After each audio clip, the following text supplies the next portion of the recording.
Islam and the shadow of Western freedom. If we were born in the West between the late 80s to today, we were hexed en masse to believe that liberalism and choice equates to freedom and power. That taking a synthetic pill to stop ovulation as a 15-year-old girl meant having power, allowing multiple partners entry into our bodies without a divine contract was somehow freeing. On the back end of the 60s to 70s sexual liberation movement. We were raised in a cultural spell that had us all believing that power is personal, maintained by having choice, and that convenience and individual preferences are to be prioritized above the natural world, health, and truth. The freedom to choose spell has festered into a toxic empathy that's alive today. Well, if she wants a surgeon to smash her face into pieces and rebuild it so she feels happier, who are we to tell her what to do? Well, if making sexual content online makes my son feel empowered, he should do that. And so a shadow narrative is formed. Discipline or restriction becomes disempowerment. And seeing as in 2025, empowerment equates to morality. And seeing as everyone is so narcissistically obsessed with always being the most moral, anything seemingly disempowering is avoided like the plague at all costs. So when presented with something like Islam, empowered, conscious Westerners often unconsciously dismiss it instantly as, oh, 5 prayers a day, that's an infringement of my time and choice, therefore it's disempowering. Oh, a religion, that's a structure with rules and order, that's limiting my personal choice and desires, that's immoral. A system that tells me what to do, how backwards and wrong.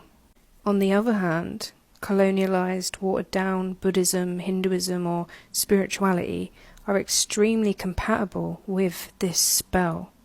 We can do a little bit, take the principles and choose the ones we like. Choose practices that resonate, do mushrooms whenever, do yoga on Fridays, wear some Buddha beads, then pop it all on social media to belong to and reaffirm that same personal power illusion. Look at me now, using my freedom to choose for me. Now I'm also an image of godly empowerment. I manifested it. I prefer this spiritual path. Well, of course you do. This is why these spiritual paths are accepted and now trendy in the West. The unfashionable choice is Islam, but if as conscious individuals we can look through the pitfalls and extremities in its practices, which aren't Islamic at all by the way, the deen of Islam is actually gold and medicine for all. A treasure that is sorely overlooked by an autonomy-obsessed, hedonistic West.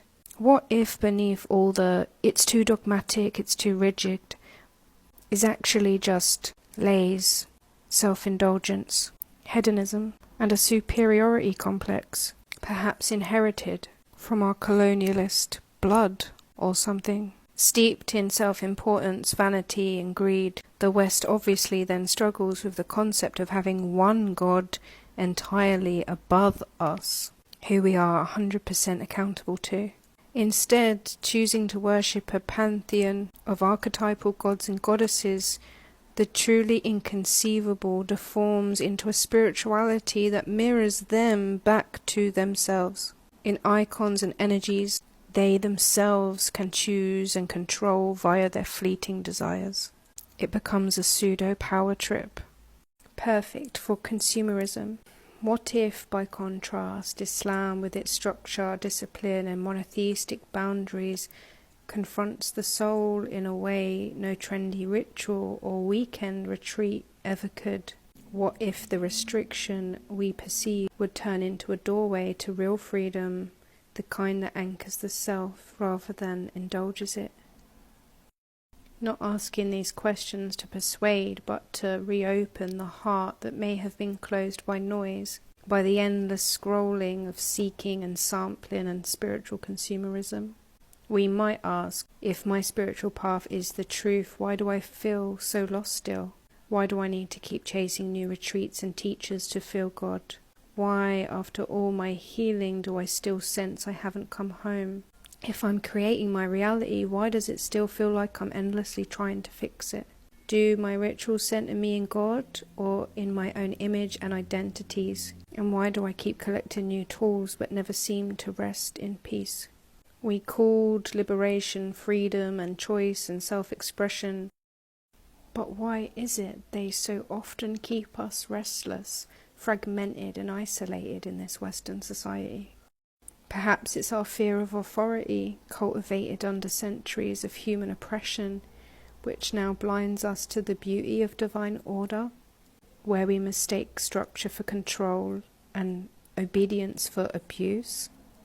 I don't think the question is, should I choose Islam, but can I see without fear, shadows or ego, what it might offer us? Can we humbly recognize the medicine that something so confronting may carry?